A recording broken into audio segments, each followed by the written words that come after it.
sebut itu tokoh-tokoh. Dia bilang itu sudah semua Pak, yang lain lagi. Jadi ini indikasi bahwa sebetulnya kita itu tidak terlalu dihitung. Nah, kalau ini tidak kita sadari, kita nanti frustrasi. Gitu. Ya. Majelis Guru Besar UGM itu menyediakan penulisan buku, dibayar 15 juta setiap buku. Buku apa saja? Saya guyonan dengan Pak Ketua Majelis, buku cek RMS boleh enggak? Boleh, saking tidak adanya Pak. Jadi marilah kita introspeksi bahwa sebenarnya kelemahan-kelemahan itu masih melanda kita. Baik, saya diminta Pak Budi untuk diskusi masalah modal sosial.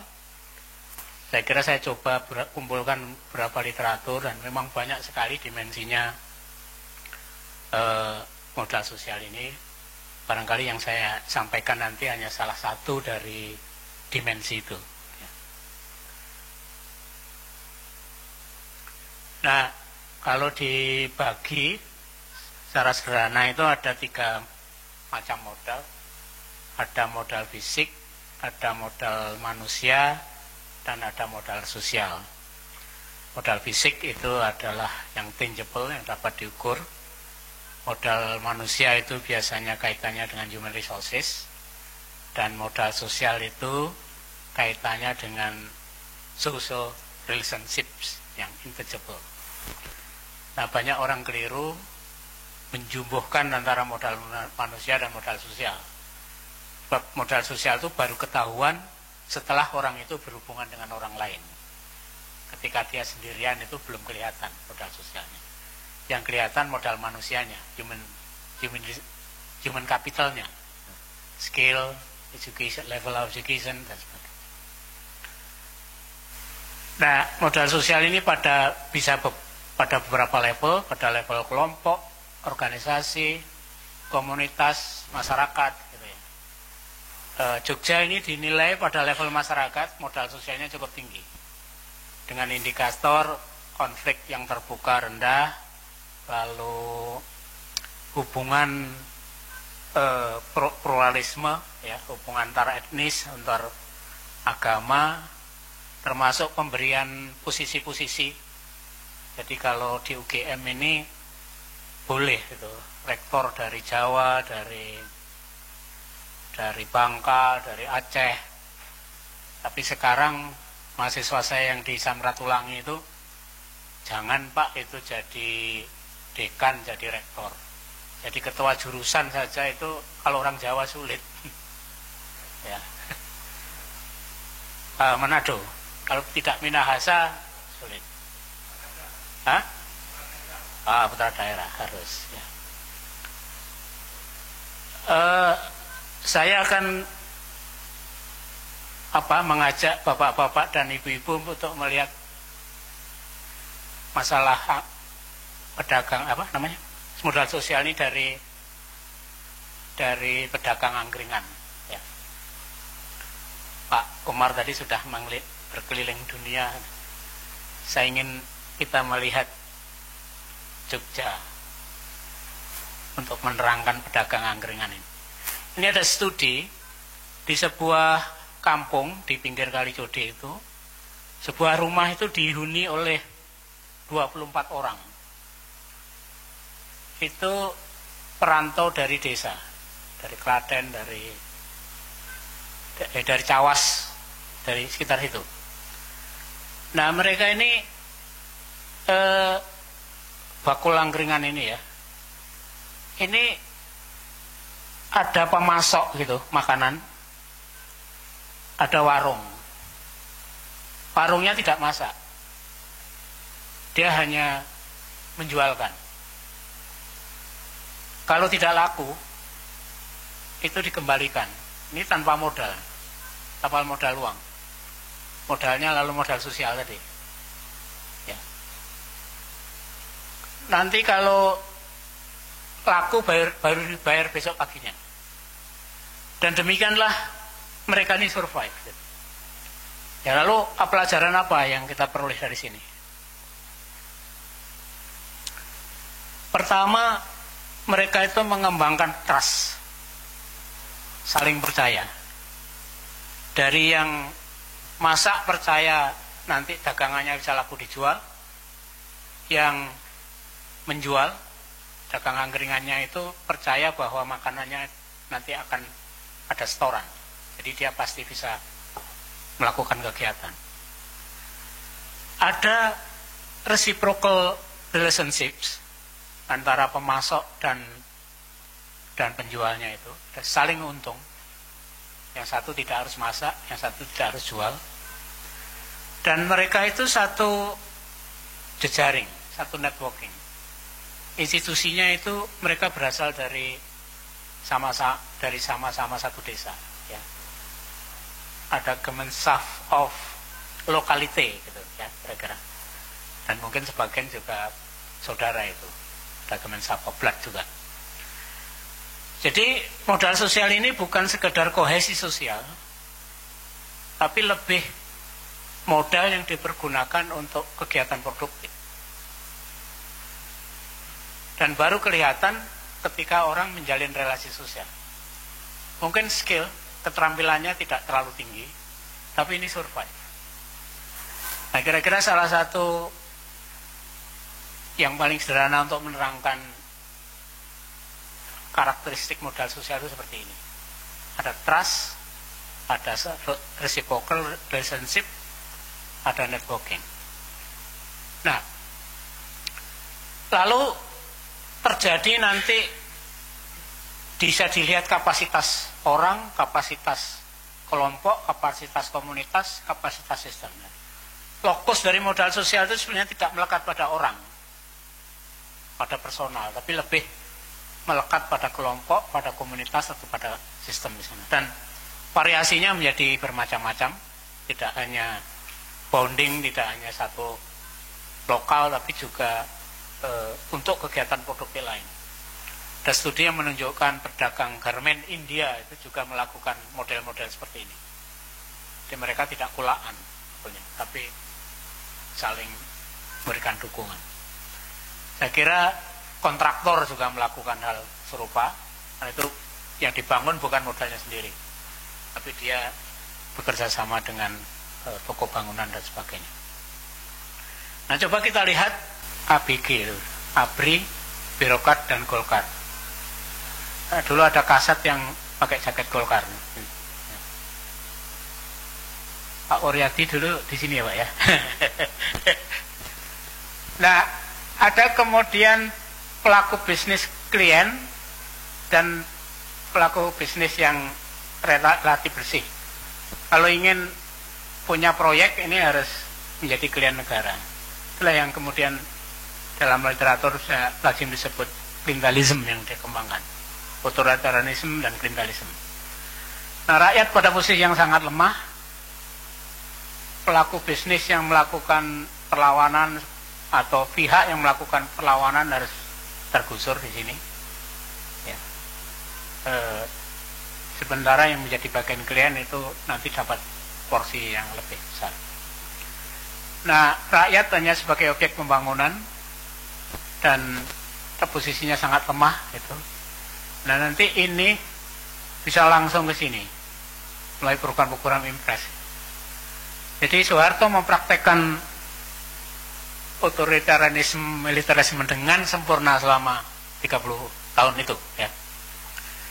Nah, apa implikasinya? Ini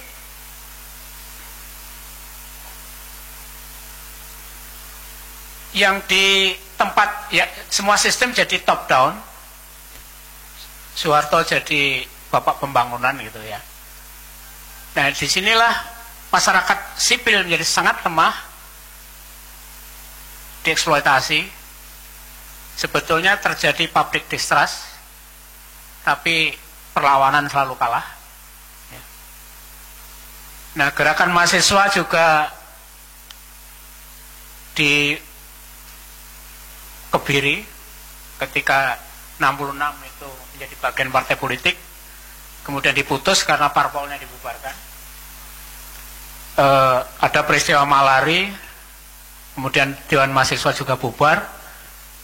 Nah, aktivis mahasiswa bisa dua, nanti kelompok Cipayung itu dikooptasi oleh kepentingan negara, dan lalu ada yang di luar, nanti ketemu gerakan-gerakan LSM, dan nanti 98 menjadi perlawanan pada Orde Baru.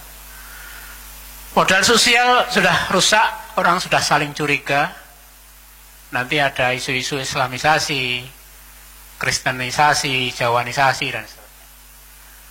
Dan Soeharto menikmati perpecahan-perpecahan ini. Cara Ali Murtopo, Tempo yang terakhir itu menulis tentang bagaimana Ali Murtopo melakukan politik belah bambu ini.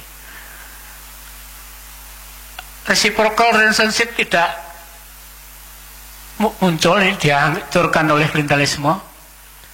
Jejaring sosial semu, hanya mengikuti kemauan pemerintah. Ya. Nah, pertanyaannya sebenarnya di mana intelektual ketika itu? Di mana kita? Pada saat itu dominan menjadi intelektual tukang, gitu ya. Hanya melegitimasi kemampuan rejim. Saya kira kita mungkin masih ingat bagaimana proyek-proyek masuk kampus, dan kemudian juga tidak ada pikiran-pikiran kritis. Kalau tidak ingin menjadi lawan negara, ya. Kampus jadi mesin pencuci uang. Jadi pada satu forum saya bertanya itu, berani tidak sih kita itu membongkar korupsi di kampus, korupsi di perguruan tinggi? Ya. Lalu ada salah satu peserta, ya Anda jangan bilang begitu saja. Kalau Anda punya bukti, kenapa tidak ditunjukkan? Jangan asal menuduh, kira-kira begitu.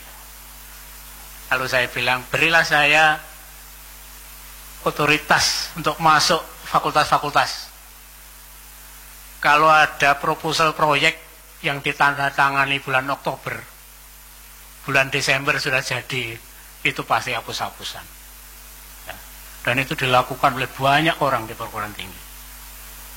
Ya. Jadi saya kira cerita-cerita sedih itu kita tahu, cuma kita nggak tega gitu ya, kita nggak tega. Nah, susahnya kalau mau berbuat. Dulu waktu saya jadi pengurus, kalau senior saya marah-marah itu Pak Umar kalau katanya kalau sudah mulai tua itu suka marah-marah, Pak. Mudah-mudahan Bapak tidak suka marah-marah. Jadi dulu waktu jadi pengurus, saya kalau membuat kebijakan yang tidak disenangi orang itu, bilang itu sama dekannya, dia belum jadi mahasiswa, saya sudah jadi dekan, sudah jadi dosen gitu. Jadi kecil sekali itu rasanya ya. Ya saya hanya berdoa mudah-mudahan segera kembali ke jalan yang benar gitu. Nggak bisa apa-apa. Lalu bagaimana ini pasca Orde Baru? Nah kalau teori itu dipakai, ini sebetulnya mengerikan sekali. Kita ini dalam posisi yang agak gawat ini sebetulnya. Ya. Jadi di sana, di puncak sana itu kegeser nih ya. Tentara sudah kegeser kembali ke barat, para petinggi ke sana, dan ini yang berkuasa ini adalah kekuatan-kekuatan transnasional praktisis, kekuatan kapitalis global. Ya. Ini kolonialisme. Saya kira nggak rahasia lagi. Siapa yang punya TV swasta? Nggak banyak loh itu. Ya orang-orang itu loh. Yang sekarang dipakai untuk kampanye terus-menerus itu. Hah? Indomart. Kawan saya di PU menyebut sekarang dia menangani masalah konflik di Lampung. Yang punya tanah di Sumatera itu 4 orang. Wih, kok bisa ada dia sebut ini. Jadi minggu lalu saya ketemuan dari Litbang Kehutanan Bogor, dia mau adakan workshop itu. Kegelisahan yang luar biasa adalah di semua wilayah kehutanan itu adalah wilayah konflik. Nanti kawan-kawan dari Fakultas Kehutanan bisa lihat ini.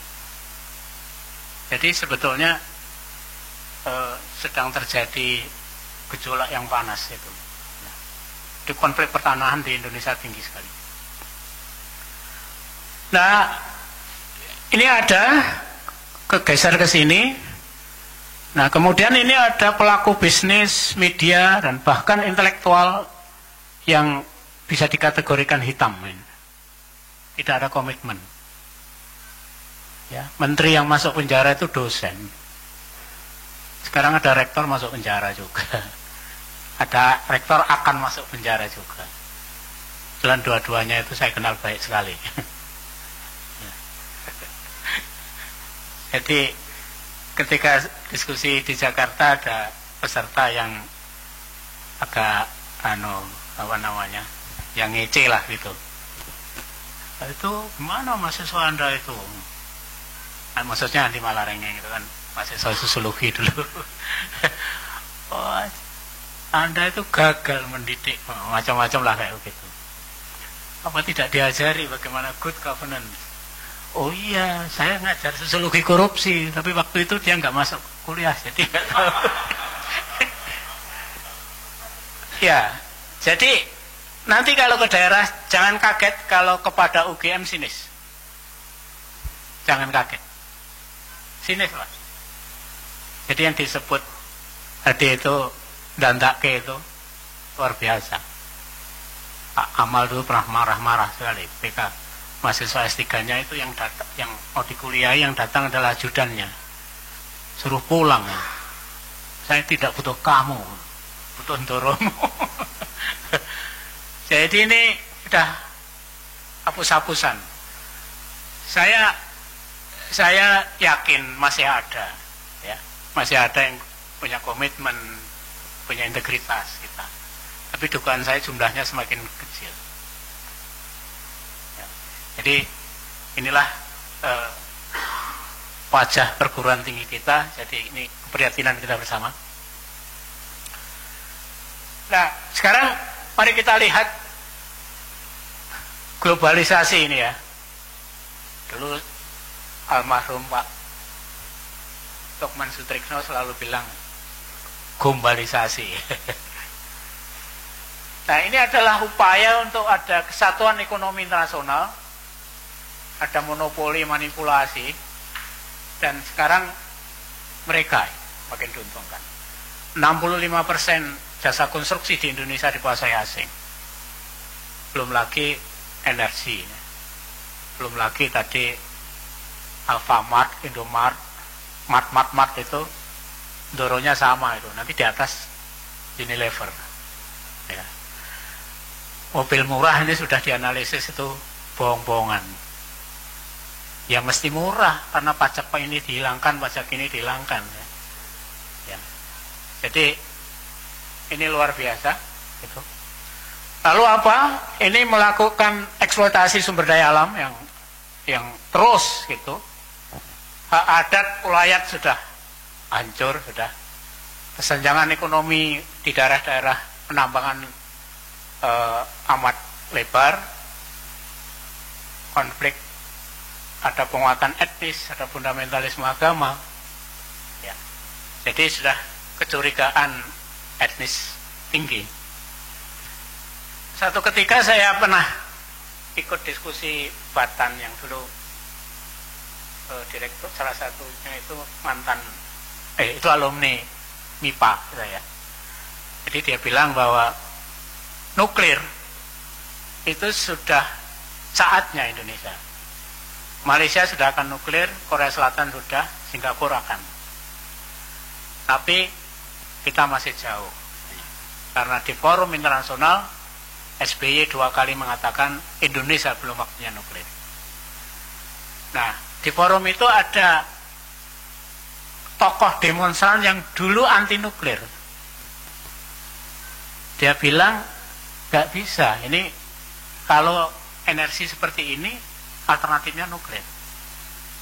Saya tidak paham nuklir, tapi dalam diskusi itu diterangkan bagaimana itu sebetulnya bisa dilakukan. Ya nanti kalau nuklir nasibnya kayak Iran gitu ya. Pasti Amerika nggak suka, pasti Eropa nggak suka.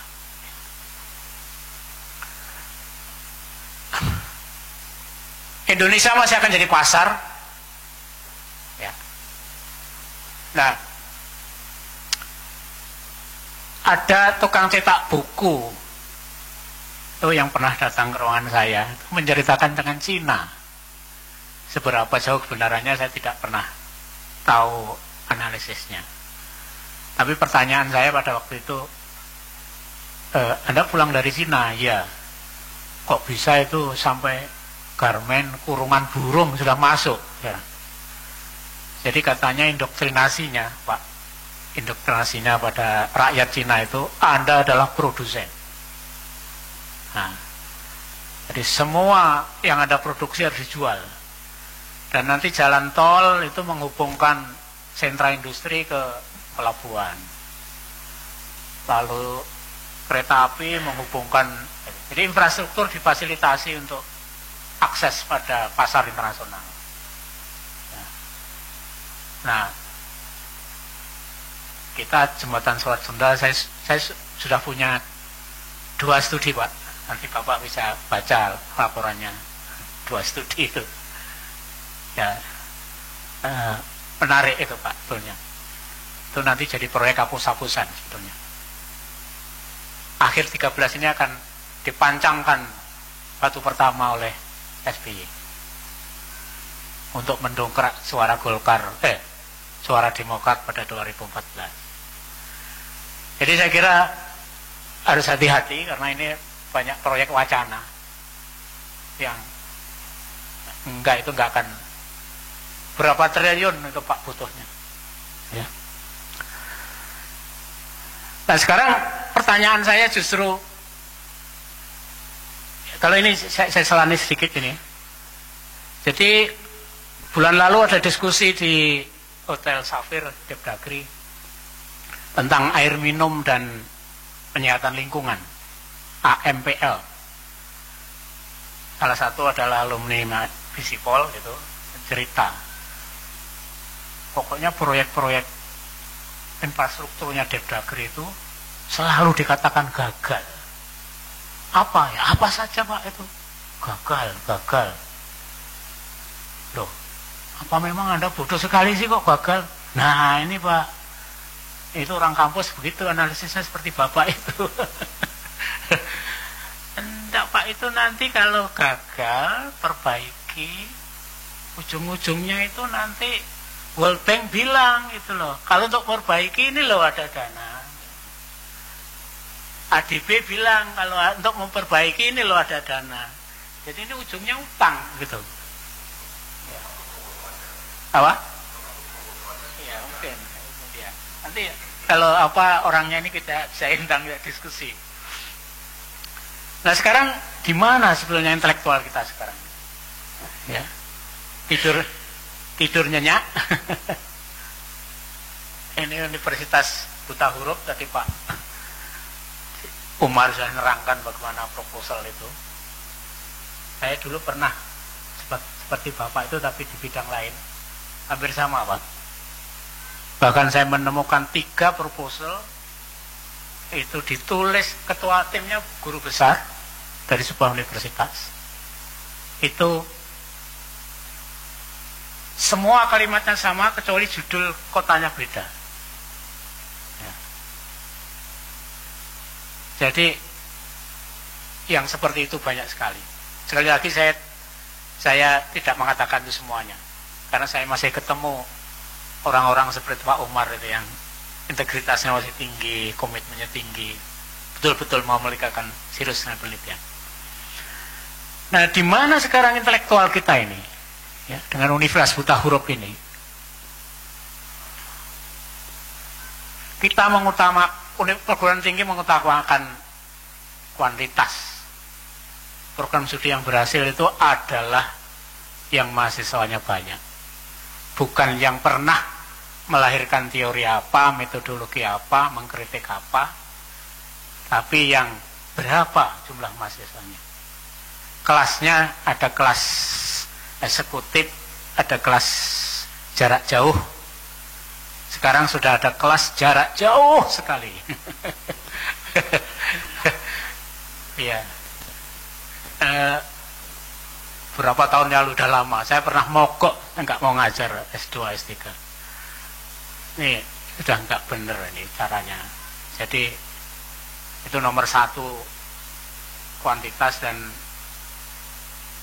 itu tidak, ini hanya duit saja Pak. Kalau Bapak ke anggota DPR nanti akan kecewa. Ya. Nanti diskusi di DPR itu formalitas. Kalau Perdais, maaf, saya kebetulan salah satu tenaga ahli yang diundang Bapeda DIY untuk pemberdayaan masyarakat berbasis budaya. Saya tanya, apa ada pemberdayaan masyarakat yang tidak berbasis budaya? Kalau Anda mengartikan budaya kesenian, ya memang. Tapi kalau budaya kan bukan itu. Di UGM ini pernah LP UGM Kacau Balau. Saya kira Pak Uryati ada ya. Mau membentuk universitas kebudayaan. Mana ada universitas yang tidak kebudayaan?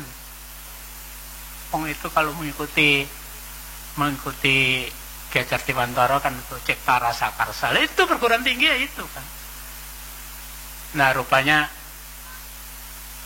volume saya waktu diskusi itu agak saya keraskan gitu. Karena kalau lambat nggak dengar Pak. Agak saya keraskan itu.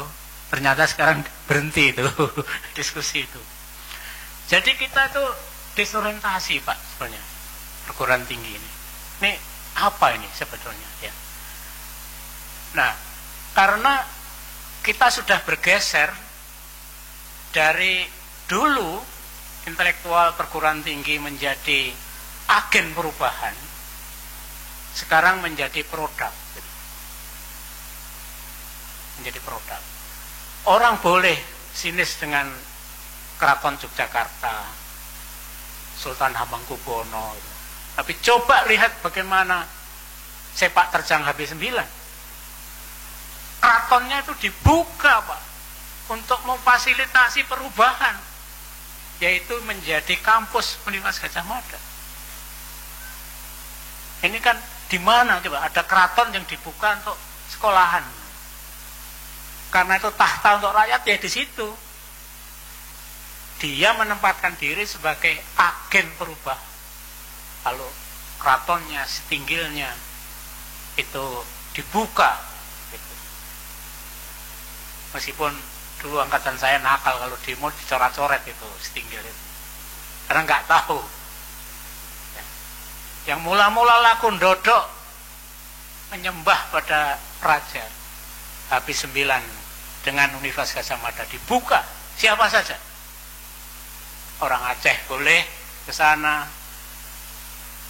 orang Mendalungan seperti saya boleh juga, orang Papua boleh ke sana. Jadi sebetulnya Jogja sebagai agen perubahan itu sudah lama dilakukan. Tapi kemudian tenggelam dengan satu sistem Orde Baru yang sangat materialistis dan militerisme, sangat pragmatis. Nah ini saya kira yang semakin memperhatinkan adalah di fakultas-fakultas, di universitas sekarang itu jadi klik-klik. Karena perjuangannya itu tidak melahirkan teori metodologi, tapi bagaimana menjadi dekan, pembantu dekan, rektor, pembantu rektor gitu ya. Padahal saya selalu bercerita, jadi pejabat fakultas itu enaknya hanya 2 jam, saya bilang. Kok bisa Pak? Itu loh kalau pas halal bihalal, Natalan itu suruh duduk di belakang sambutan. Gitu. Habis itu besok di ruang kerja itu udah isinya hanya dicaci maki tuh. Dosen gak terima, mahasiswa gak terima.